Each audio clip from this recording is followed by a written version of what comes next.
True service is not about, look at me, I've served. It's more when no one is looking, and when you don't even care if anyone is looking. It's not about your resume. Service isn't a thing you do. It can be in things you do, but being in service can be in anything you do because it's where you're coming from. So the key thing to remember is you serve best when you know what your people around you want and need. Or in other words, you serve best when you know the listening of your audience, what your audience wants and needs. And you serve best when you know what your lovers' needs or wants are, and they don't have to ask for it. Now, that doesn't mean that they can't ask for what they want. And I think you might want to ask for what you want and need sometimes, because you might not get your best romance without asking for what you want. You might not get your best meal unless you order it from the menu.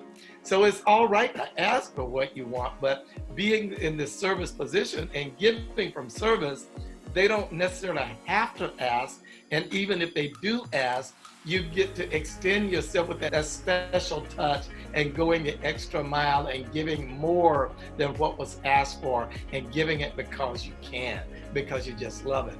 And in entrepreneurship and in business, you can look at most successful people. They look out into the world and they find out what's wanted and needed, and then they fulfill that. That could be another definition of an entrepreneur, is look out into the world and discover what's wanted and needed, and then you produce it, you fulfill it. Because in life, you could have all kinds of things you want to offer people, but it might not be what they want and may not be what they need. So you have to look at what's wanted and needed and then produce that, and they'll be thankful, they'll be so grateful, they'll be so gracious towards you, and they'll give back to you, and then they'll become your evangelists. You don't want to do your whole life and your business all by yourself. You want people who are your evangelists, who are singing your praises. And because a lot of us don't like to promote ourselves. I know a lot of people like that. You don't like to get up and start talking about yourself and promoting yourself. But if you serve people and do well by them, they will sing your praises. And for you as business people, that'll make your business grow like leaps and bounds. The real heart of servicehood is inner security. If you show me someone who thinks that they're too important to serve, I will promise you, you're seeing someone who's basically insecure within themselves.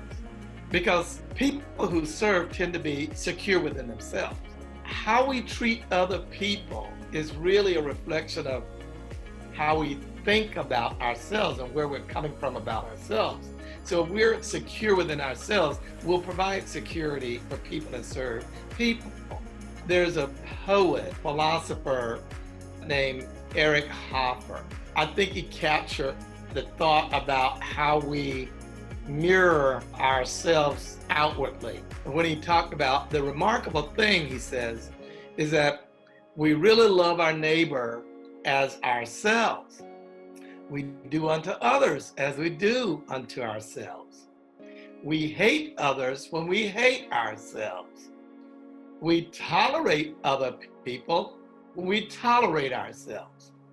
We forgive others when we forgive ourselves. It's not love of self, but hatred of self, which is at the root of all the troubles that are affecting the world these days. Taking that, love yourself by loving others, and love others by loving yourself.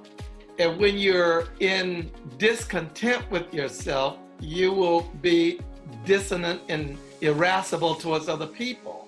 When you care about you, you care about others. When you have forgiveness in your heart, it's easy to forgive.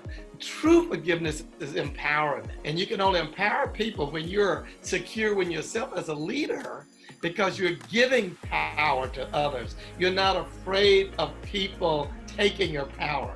You're not afraid of people being more powerful than you. You're not competing with other people for power. So service is empowering people. It follows the law of empowerment. And that's what true leadership is about. Having people experience their power, empowering other people.